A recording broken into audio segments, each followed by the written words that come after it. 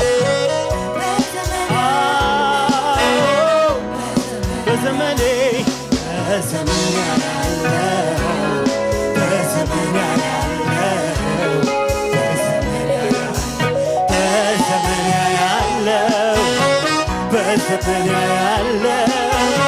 በዘመን ያያለው በዘመን ያያለው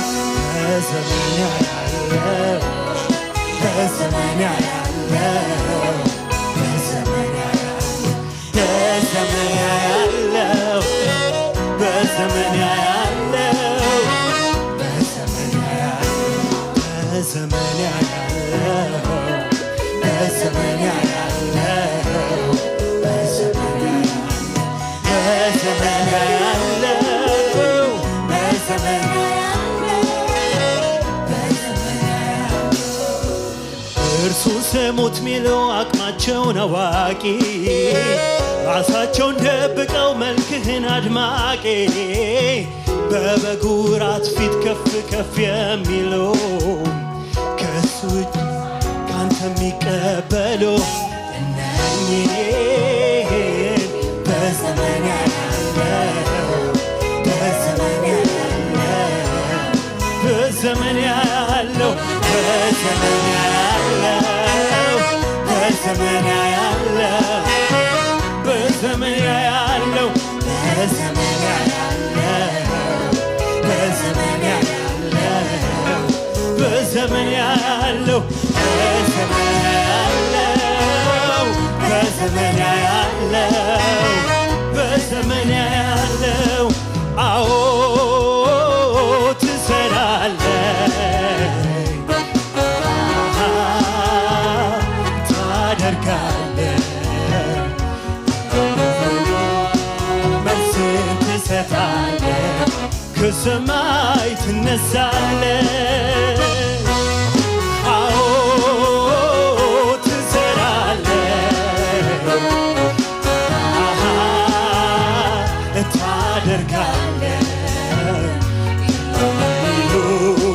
መልስን ትሰጣለህ ከሰማይ ትነሳለህ አዎ አዎ ትሰራለህ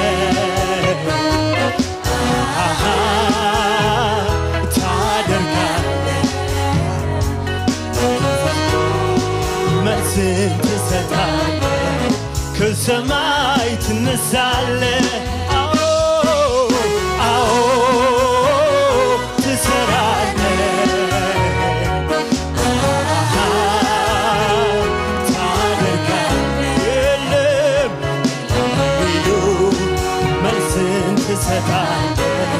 ከሰማይ ትነሳለህ አዎ አዎ ትሰራለህ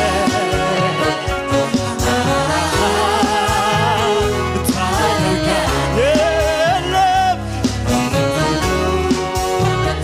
ትሰጣለህ ከሰማይ ትነሳለህ አዎ አዎ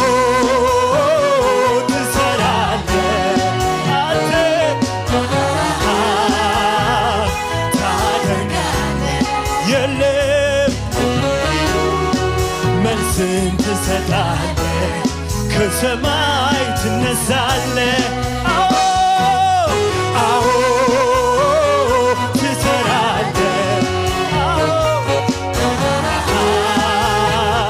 ታደርጋለህ አዎ መልስን ትሰጣለህ ከሰማይ ትነሳለህ አዎ አዎ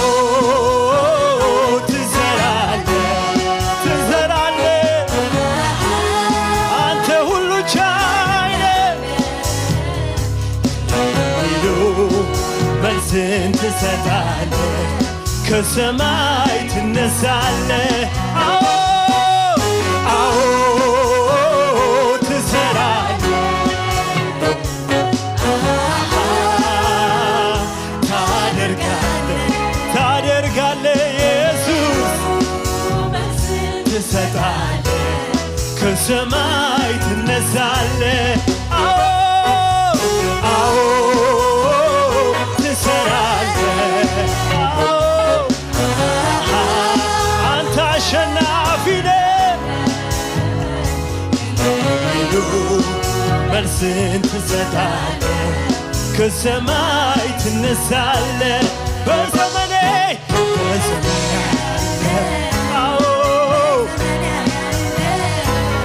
በዘመኔ ያለው በዘመኔ ያለው በዘመኔ ያለው በዘመኔ ያለው በዘመኔ ያለው በዘመኔ ያለው በዘመኔ ያለው በዘመኔ ያለው አዎ አዎ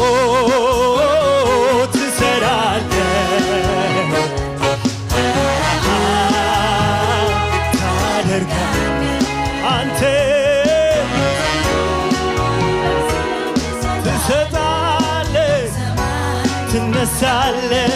አዎ አዎ ትሰራለህ።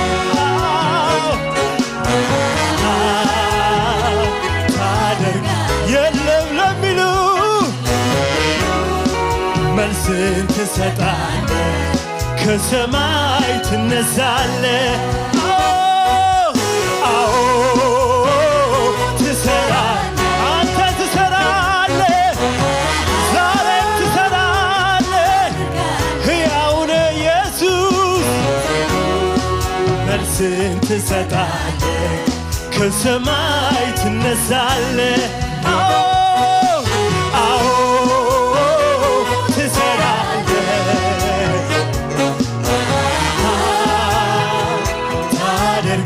የለም ለሚለው መልስን ትሰጣለህ። ከሰማይ ትነሳለህ።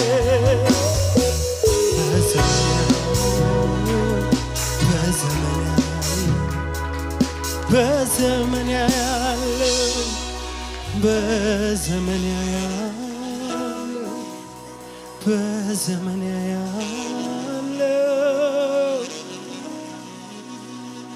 በዘመን ያለው ክብሩን ያሳየን ዛሬም። ሃሌሉያ ክብሩን ያሳየን።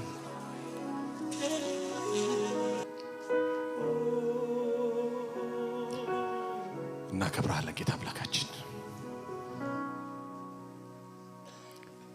እየጸለይን እየዘመርን ሁለት ቃሎች በልቤ ውስጥ ሲመላለሱ የነበሩትን ባነባቸው ደስ ይለኛል።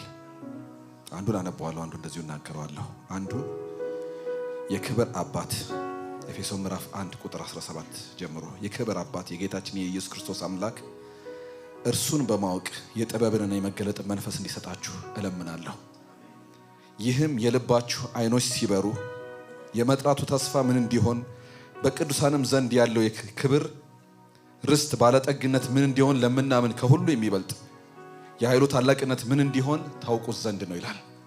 እግዚአብሔርን ይሄን በመረዳት ይሙላል። ክብሩን ማየታችን ይሄንን መረዳታችን ልዩነትን ያመጣል። አሜን። ሁለተኛው ክፍል ሐዋርያት ሥራ ምዕራፍ 2 ነበረ። በጣም ልቤ ውስጥ ሲመላለስ የነበረውና የእሳት ልሳኖች የተከፋፈሉ ልሳኖች በእነሱ ላይ ያረፉ ብሎ ይናገራል። እና በአንድ በኩል ስናየው አዲስ ቋንቋን የሰጣቸው እግዚአብሔር በዛ ውስጥ ነው። መንፈስ ቅዱስ አረፈባቸው፣ በአዲስ ቋንቋ ተናገሩ ይላል። ግን ደግሞ በሌላ በኩል ደግሞ ስናየው ግን ንግግራቸው ውስጥ የእግዚአብሔር እሳት የገባ ይመስለኛል። ምክንያቱም ቤዚክ ወንጌል ከዛ በኋላ ጴጥሮስ ሰብኳቸው። ቤዚክ ወንጌል እናንተ የሰቀላችሁትን ክርስቶስን እግዚአብሔር ጌታም ክርስቶስም አደረገው ብሎ ሰበከላቸው። 3000 ሰው ጊዜ መጣ ይላል። ወንጌልን ስንናገር አብሮ የሚሰራ ኃይል ነው። እግዚአብሔር አምላክ እንጸልያለን በኢየሱስ ክርስቶስ ስም። ይህ ክብርህ በማዕከላችን፣ ይህ የእግዚአብሔር ክብር በማዕከላችን ይገለጥ። ምናልባት በእነዚህ በሚመጡ ሳምንቶች ውስጥ እግዚአብሔር የሚያስነሳቸው በማዕከላችን እንዲኖሩ ሁላችንን ደግሞ እግዚአብሔር በወንጌል ቃል እንዲቀሰቅሰን ያ እሳት አንደበታችን ላይ ካለ ልዩነት አለው። ስንናገር የሰዎች ልብ ውስጥ ገብቶ የሰዎችን ልብ የሚያቀልጠው ያ እሳት ነው። የሚለውጠው ያ ክብር ነው፣ ከመንፈስ ቅዱስ የሚሰጥ ጉልበት። እግዚአብሔር አምላክን ለምንሃለን በልጅ በክርስቶስ ኢየሱስ ስም በዚህ ጸጋ ሙላን፣ በዚህ ጸጋ ሙላን። እግዚአብሔር አባት ጌታ የሚነካቸው ሰዎች አሉት። ሁላችንንም ጌታ ይፈልገናል ለወንጌል። እንደገና ደግሞ በወንጌላዊነት እግዚአብሔር አስነስቶ ሌሎቻችንንም የሚቀሰቅሱ ሰዎች። በነገራችን ላይ ወንጌላውያን ማለት እነሱ ብቻ የሚሰብኩ ማለት አይደለም፣ ቤተ ክርስቲያንን ለወንጌል የሚያነቁ ማለት ናቸው። እግዚአብሔር አባት እንደዚህ አይነት ሰዎች በማዕከላችን እንድታስነሳልን እንለምንሃለን። የምትነካቸው ሰዎች እንዲኖሩ በኢየሱስ ስም እንጸልያለን። ይህ ጸጋ በማዕከላችን በኢየሱስ ክርስቶስ ስም ይገለጥ። አንደበታቸውን የምትነካቸው ሰዎች እንዲኖሩ ኢሳይያስን በጉጠት እንደነካ አንደበቱን እኔን ላከኝ እንዳለ እግዚአብሔር አምላክ ሆይ በሐዋርያት ላይ የተከፋፈሉ ልሳኖች አረፉባቸው እንደሚል በአዲስ ቋንቋ እንደተናገሩ ንግግራቸውን ጉልበትን እንደሰጠ መንፈስ ቅዱስ እንጸልያለን በኢየሱስ ክርስቶስ ስም። በእኛም መካከል ይሄ ክብር ይገለጥ። አይኖቻችንንም ደግሞ ክፈትልን። ክብርህን ጸጋህን እንድናይ አይኖቻችን ይከፈቱ። የላከን ባለስልጣን ማን እንደሆነ የዙፋኑ ታላቅነት ማን እንደሆነ እንድናይ አይኖቻችን እንዲከፈቱ በኢየሱስ ስም እንጸልያለን። መልካም ስለሆንክ አንተን እናከብረሃለን። በእውነት ክብርህ በማዕከላችን ይስራ። ሁሉን ነገር ያስጥለን፣ ሁሉን ያስጥለን። እናከብረሃለን። ኢየሱስ ተመስገን። በልጅህ በክርስቶስ ኢየሱስ ስም ጸልየን። እግዚአብሔር አምላክ ይክበር። እግዚአብሔር አምላክ ይክበር።